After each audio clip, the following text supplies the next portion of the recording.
Nos noticiários diários, vemos pessoas usando ternos caros, com preços inacessíveis para a maioria.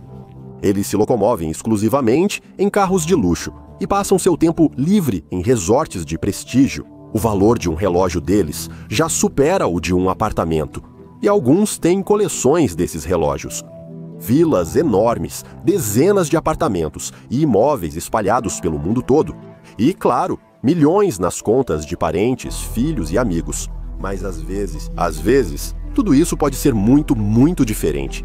E é tão surpreendente que realmente impressiona até o fundo da alma, como se fosse uma realidade paralela. Agora vocês conhecerão histórias de pessoas simples ou não, difíceis de acreditar. Parece que tudo isso são filmes de Hollywood, embora, na verdade, seja a mais pura realidade documental. Vamos dar uma olhada nisso.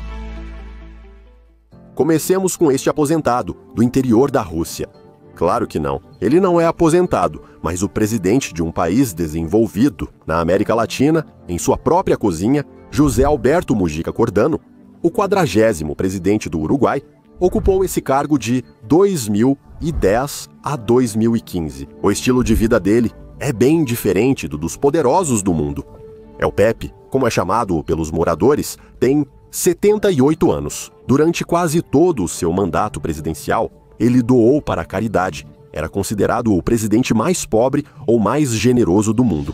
O presidente ganhava 263 mil pesos uruguaios, cerca de 400 mil rublos por mês. Ele ficava apenas com um décimo desse valor, 26.300 pesos ou 40 mil rublos.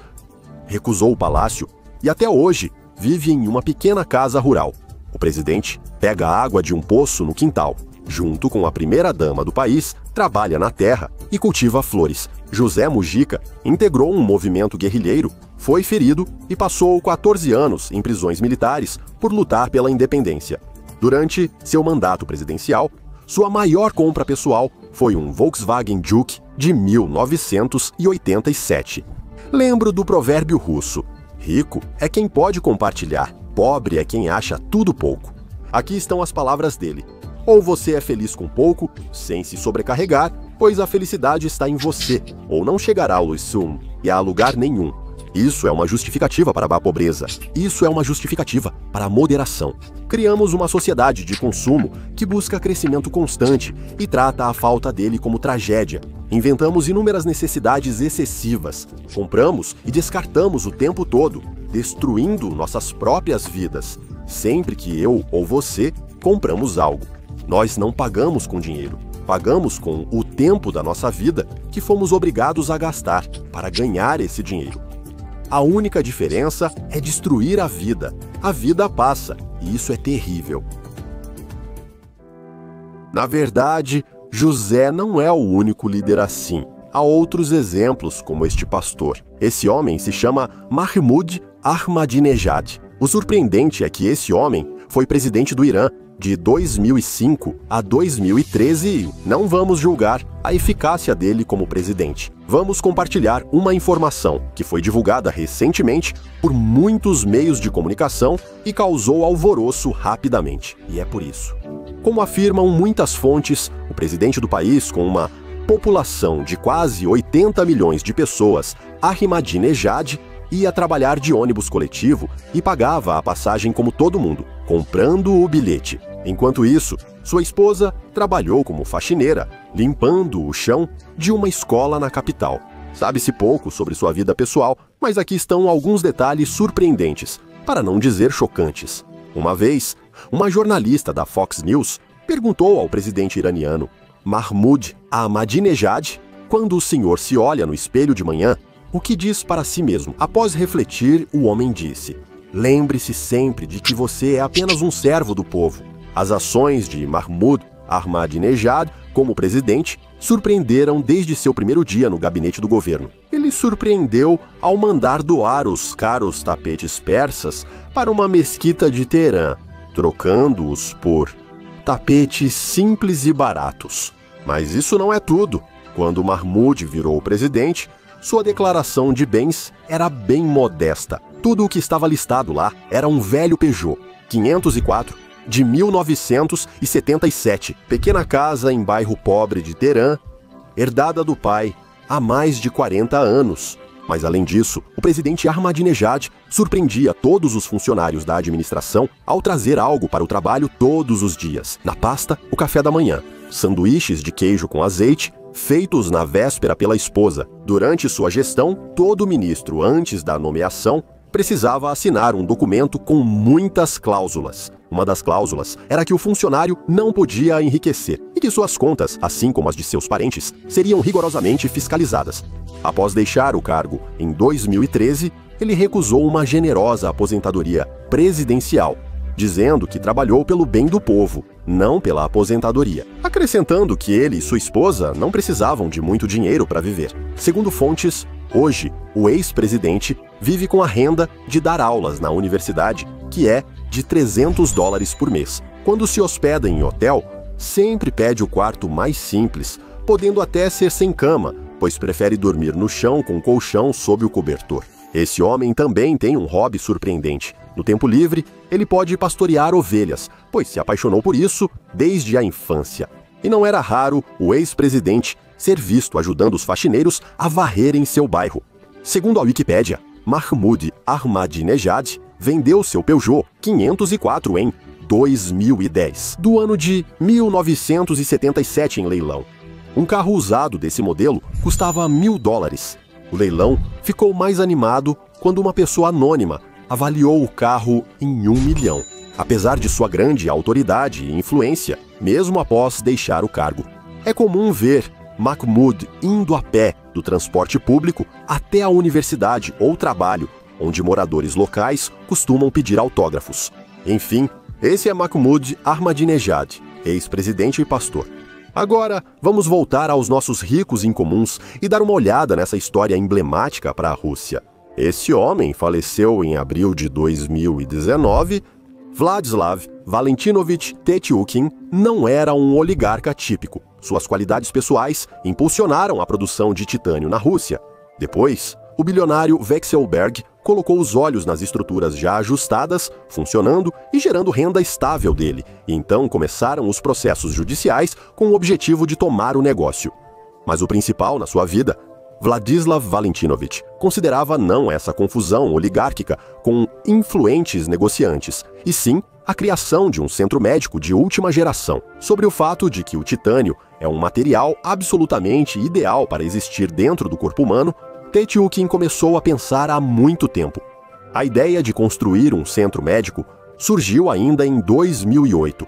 Em janeiro de 2012, começou a construção do Centro Clínico e Reabilitacional dos Urais. Quase todo o dinheiro que Tetyukin obteve com a venda de suas ações da VSMPO, a Visma, foi investido neste projeto. O projeto foi realizado por uma empresa alemã. Ele queria implementar a ideia de tratamento e recuperação do ser humano em um ciclo completo, desde o diagnóstico, tratamento conservador ou cirúrgico, até a reabilitação completa em 3 etapas. Criar um centro com equipamentos, tecnologias, conforto e acessibilidade para pessoas com deficiência comparável aos centros europeus. Assim, ele queria agradecer aos trabalhadores dos Urais responsáveis pela maior produção mundial de titânio. O orçamento inicial para a construção foi definido em 2,5 bilhões de rublos. Ao final da construção, ele subiu para 3 bilhões de rublos. Em 2012, ao vender o restante das ações, Tetyukin elevou os investimentos para 4 bilhões de rublos. O projeto ficou mais ambicioso que o previsto e os recursos não foram suficientes. Tetyukin buscou apoio do governo. Obtiveram cerca de 1,2 bilhão de rublos destinados pela Corporação de Desenvolvimento dos Urais Médios. A criação do centro teve apoio do governador e aprovação do presidente. Em junho de 2014, o centro médico foi licenciado e iniciou cirurgias em setembro.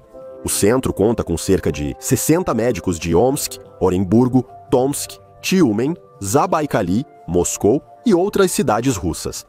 Construíram um prédio de 6 andares para o pessoal no centro médico. Há pessoas de Zabaikali. No centro são feitas 4.500 cirurgias. Qual o resultado final? Segundo os funcionários, desde 2018, o governo começou a reduzir as cotas para tratamento. Em 2019, a cota do centro para cirurgias pelo Sistema Único de Saúde foi reduzida em 1/4. O centro operava com menos de metade da capacidade e a manutenção custava 1 bilhão de rublos anuais aos donos. O que está acontecendo agora é, no mínimo, um absurdo, disse Vladislav Tetyukin. Sinto que querem nos destruir. No entanto, parece que essa pessoa partiu deste mundo como uma pessoa feliz. Afinal, ele sabia que não conseguiria levar nada com ele. Nem todos percebem essa verdade simples. Uma história reveladora envolve essa simpática velhinha. Henrietta Green, conhecida como Bruxa de Wall Street, influenciava grandes transações financeiras em Nova York. Quase todos os negociantes lhe deviam dinheiro e sua fortuna era milionária. Mas ela entrou para a história não só como a mulher mais rica, mas também por sua avareza que desafia a lógica. Getty nasceu em 1834 em uma família de Quakers ricos e devotos. Os pais eram caçadores de baleias e deixaram a educação da filha aos cuidados do avô, que tinha um método peculiar de criá-la. Relatórios contábeis eram seu material de matemática e ler balanços financeiros em voz alta substituía o abecedário. Além disso, ao ler uma notícia, a menina recebia algumas moedas do avô, que ela não gastava imediatamente, mas depositava em sua conta bancária. Aos 13 anos, Henrietta cuidava da contabilidade da família. Quando o pai ia ao porto, ela o acompanhava e presenciava o carregamento das mercadorias de Henrietta Rusk e punições aos marinheiros desonestos. Ao completar 15 anos, Getty foi enviada pelos pais para uma escola em Boston, pois desejavam que ela tivesse uma educação clássica. No entanto, Getty já sabia o que queria e não via utilidade nos estudos, obtendo péssimo desempenho, exceto em matemática, onde se destacava. Getty ficou pouco tempo na escola. Depois fez um curso de contabilidade e, após um ano, disse que já sabia o necessário. Certa vez, os pais deram de presente para Henrietta uma viagem para Nova York durante todo o inverno. Deram a ela $1.000, uma quantia considerável na época. A jovem empreendedora investiu o dinheiro em ações em vez de gastá-lo com vestidos e acessórios. Em 1865, o pai de Henrietta morreu e deixou 7,5 milhões para ela. Em pouco tempo, ela virou uma noiva cobiçada. Nem sua aparência, nem os rumores afastavam pretendentes interessados em sua fortuna. Morando em Boston, Henrietta usava sempre os mesmos vestidos e sapatos. Nas recepções, as velas eram apagadas antes da saída dos convidados e de manhã, os tocos eram vendidos. Essas excentricidades não afastaram o futuro marido de Getty, o milionário Eduardo Green. Nos primeiros meses de casamento, ele percebeu que as atitudes de Henrietta não eram excentricidades de uma rica extravagante, mas sim sinais de avareza universal. Antes do casamento com Eduardo, Henrietta o obrigou a assinar um contrato pré-nupcial. Segundo o contrato, o marido não podia tocar na fortuna da milionária. Quando os negócios de Green iam mal e ele pediu dinheiro à esposa, ela recusou e o expulsou de casa. Os filhos Ned e Sylvia também sofriam com o temperamento da mulher mais avarenta do mundo. Eles viviam com a mãe em motéis baratos, pois Henrietta Green não queria comprar apartamento ou casa. Os filhos de Getty Green estavam sempre com fome e usavam roupas velhas e remendadas. A milionária usava a mesma roupa por anos e economizava até na compra de roupas íntimas. Além disso, ela mesma lavava e remendava tudo, não querendo pagar lavadeiras ou empregadas. Ela não usava água quente para lavar a roupa, caro por cada centavo. Na loja, Henrietta Green brigava como se fosse pela vida, sendo odiada por todos os comerciantes da região. Até o próprio filho passou a odiar a mãe. Um dia, Henrietta Green finalmente foi generosa e comprou um trenó para Ned. Sem acreditar na sorte, o menino correu para a maladeira e quebrou a perna. A mãe o levou ao médico. No hospital para pobres, conheciam Getty Green e recusaram ajuda. Então ela passou a cuidar do filho sozinha, mas não acabou bem. Por anos, o jovem sofreu dores e depois teve a perna amputada. Fica claro que não dava para chamar Henrietta de uma mãe amorosa. Ned, já adulto, trabalhava na empresa dela, por uma missaria. Herdeira de uma fortuna considerável, Getty Green a multiplicou em pouco tempo. Os corretores locais sabiam. Se Getty Green comprava algumas ações, no dia seguinte, elas subiam rapidamente de preço. Antes de fechar um negócio, a milionária analisava cuidadosamente as finanças das empresas e, no final, sabia mais sobre elas do que os próprios donos. Além disso, Green comprava imóveis por preços baixos e conseguia vendê-los por valores altíssimos. Getty também tinha participação em empresas ferroviárias. Até as autoridades de Nova York buscaram sua ajuda. Contra sua vontade, Getty Green emprestou $1 milhão e foi pessoalmente cobrar a dívida e os juros. Tudo isso ajudou Henrietta Green a acumular uma enorme fortuna. Atualmente, seu valor é estimado entre 3 e 4 bilhões de dólares. Getty Green usou apenas uma pequena parte de sua fortuna ao longo da vida, sendo considerado a pessoa mais avarenta do mundo. Na velhice, Henrietta Green ficou mais cautelosa e desconfiada, vendo conspirações e tentativas de assassinato em todo lugar. Mesmo ao visitar amigos, levava seu fogareiro a gás e um ovo cozido sem sal, sua comida nas recepções.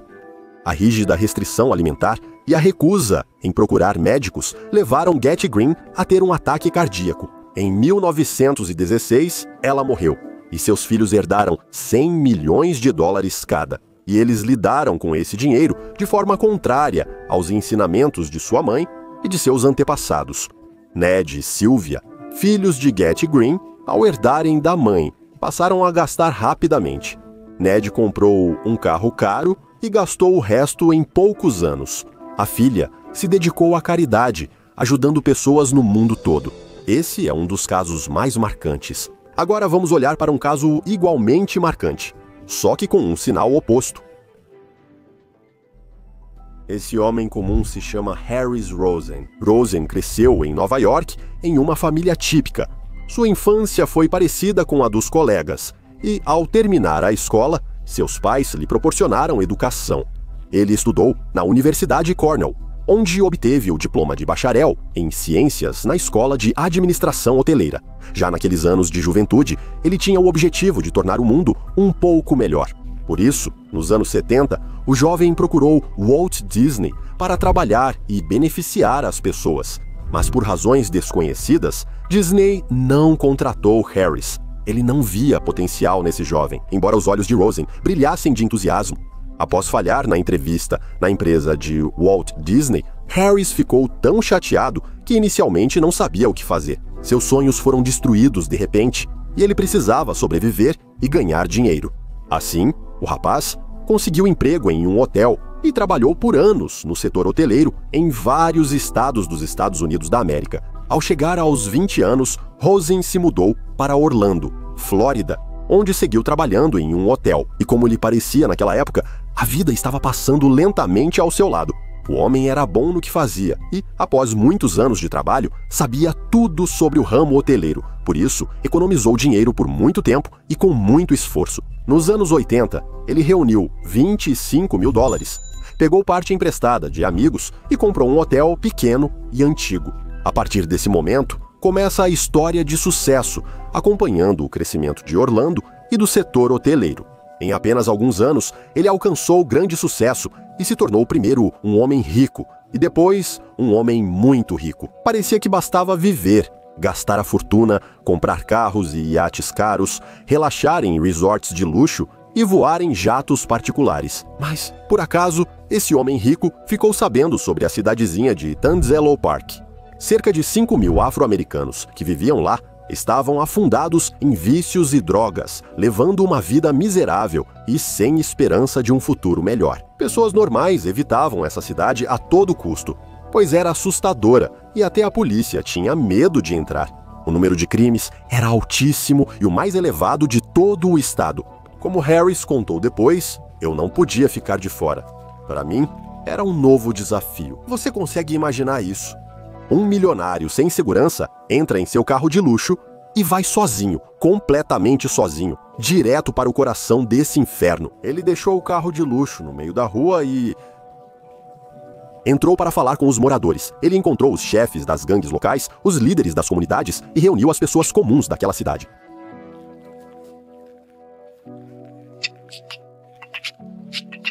Claro, muitos ficaram chocados com a ousadia e talvez até com a audácia daquele homem. Mas era exatamente isso que conquistava as pessoas. Rosen tinha tanta confiança em ajudar que isso acabou contagiando os moradores locais.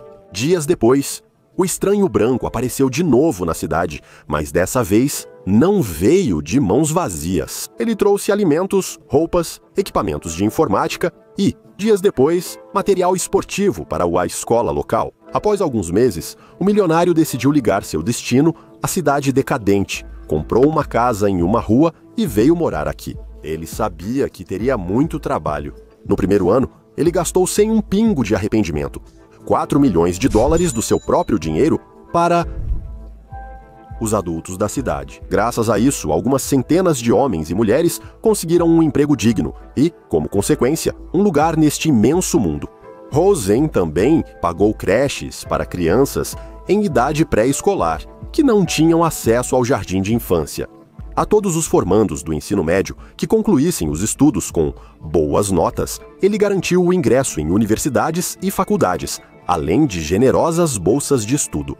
Após isso, a porcentagem de alunos que concluíam a escola subiu de 20% para 100% e a criminalidade na região caiu diversas vezes. Até antigos ladrões de carros, traficantes e quem cresceu armado agora o via na biblioteca ou indo fazer prova. Depois, Harris doou $25 milhões e um terreno para a Universidade da Flórida Central desenvolver a gestão hoteleira no colégio local. Todos os formandos das escolas locais entram automaticamente nesse colégio totalmente de graça. Além disso, todos conseguem emprego nos negócios de Rosen.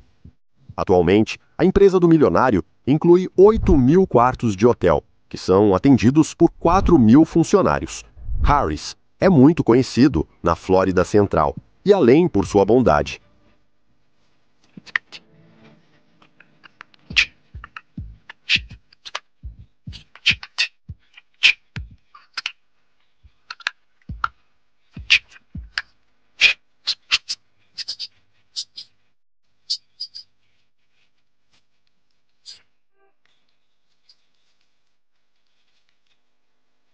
Contou o milionário. O Sr. Rosen também financiou um novo centro comunitário no sudoeste de Orlando. Quadras esportivas, infraestrutura, creches e escolas. Ele ofereceu moradia para dezenas de famílias, empregou quase toda a cidade, apoia pequenos negócios e ensina educação financeira a ex-bandidos. Ele patrocina grupos esportivos infantis, pois é justamente graças ao desenvolvimento do esporte que os adolescentes não vão mais para as ruas, mas alcançam resultados em disciplinas esportivas. Hoje, Tangelo Park está totalmente diferente e não lembra em nada o lugar assustador que virou lenda e piada na cidade. Foi assim que apenas uma pessoa, que se fez do zero, conseguiu ainda por cima mudar o destino de uma cidade inteira e de dezenas de milhares de pessoas. Agora imagine que cada um de nós pode fazer algo parecido. Talvez não nessa escala, mas ainda assim. Afinal, todo o caminho para um território começa com um passo. Vamos ver outro exemplo inspirador. Savjit Holak nasceu em uma família de agricultores pobres de um vilarejo distante. O garoto largou os estudos aos 13 anos após a 4ª série. Naquela época difícil, ele não teve oportunidade de estudar e, tão jovem, começou a ajudar seu tio, que tinha um pequeno negócio. Depois de trabalhar para seus parentes e atingir a maioridade, ele pegou emprestada uma pequena quantia de dinheiro e abriu seu próprio pequeno negócio. Os negócios prosperaram e, em 1984, ele fundou uma empresa de diamantes. Já em 1992, ele abriu um escritório de exportação de diamantes em Mumbai. Atualmente, sua empresa cresceu e se tornou líder de mercado, sendo a principal exportadora de diamantes, com 7.000 funcionários em todo o mundo. É justamente sobre esses funcionários que vamos falar agora. Alguns anos atrás, todos os funcionários da empresa foram convidados para um evento solene, que aconteceu no estádio da cidade. Após o discurso, Savjit anunciou que funcionários que alcançassem os melhores resultados, a empresa daria 1.260 carros e 400 apartamentos. Mas isso não é tudo. Ele afirmou que, nos próximos 5 anos, sua principal tarefa seria garantir moradia e transporte para seus funcionários.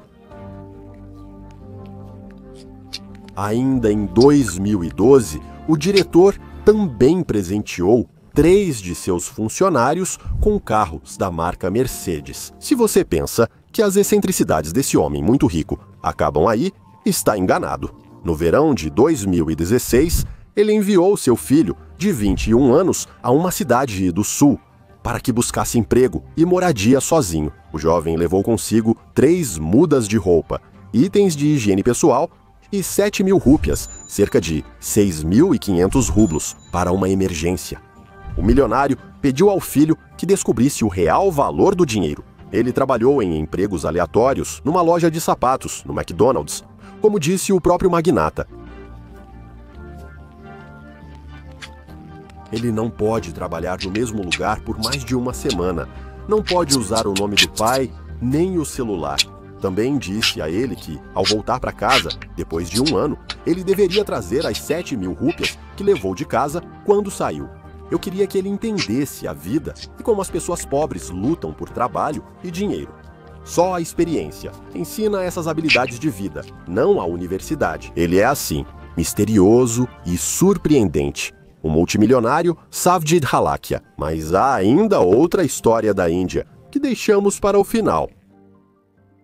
Já fazia meio ano que estavam sendo feitos os preparativos para a celebração mais importante na vida da jovem indiana Sheira Munot. Na Índia, os casamentos duram cerca de 1 semana. Então, era necessário se preparar com muita seriedade. Sheira era filha única e seu pai, Ajay Munot, um dos homens mais ricos e respeitados da Índia. Como qualquer outro pai, Ajay adorava sua amada Sheira e fazia de tudo para que a princesa fosse a mais feliz. O número total de convidados deveria ser de aproximadamente 3.000. Tudo estava indo conforme o planejado e o dia do casamento se aproximava.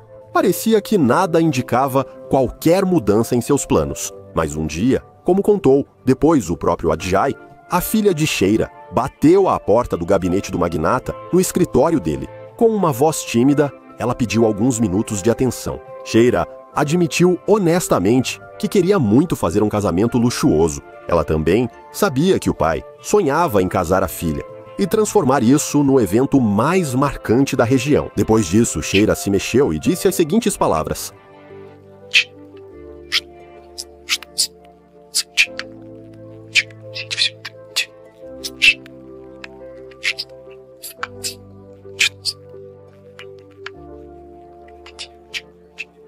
A moça disse que queria construir casas com esse dinheiro. Em seguida, Sheira explicou seu desejo.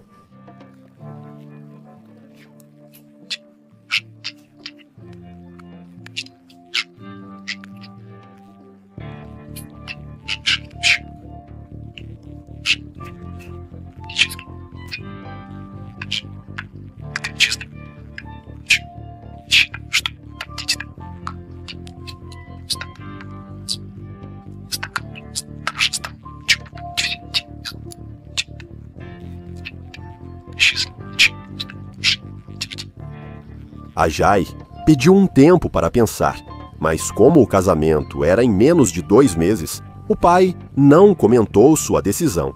Quando chegou o momento tão esperado, no dia do casamento, Ajay chamou solenemente os noivos até ele e então disse que tinha um presente para eles. Eles foram juntos de carro para um lugar desconhecido e quando o carro parou, a moça viu um quarteirão inteiro de casas novas. Em 2 meses, 90 casas foram construídas com conforto, eletricidade, água, esgoto, internet e mais. Por sua vez, Ajay selecionou pessoalmente as famílias necessitadas, aquelas que teriam a sorte de morar nessas casas. Acima de tudo, ele se guiava pela necessidade dos novos proprietários. Vi muitas pessoas que trabalharam a vida inteira, mas nunca conseguiram garantir um teto próprio. Na maioria das vezes, eram famílias de trabalhadores, chefiadas por quem fazia trabalhos pesados. Mas também é muito importante que eles não consumam álcool.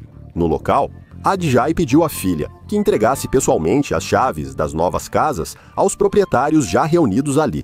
Após isso, todos foram convidados para o casamento de Sheila. A jovem não conseguia acreditar nesse milagre e disse que sentia muito orgulho da atitude do pai. Depois, eles inauguraram juntos o bairro.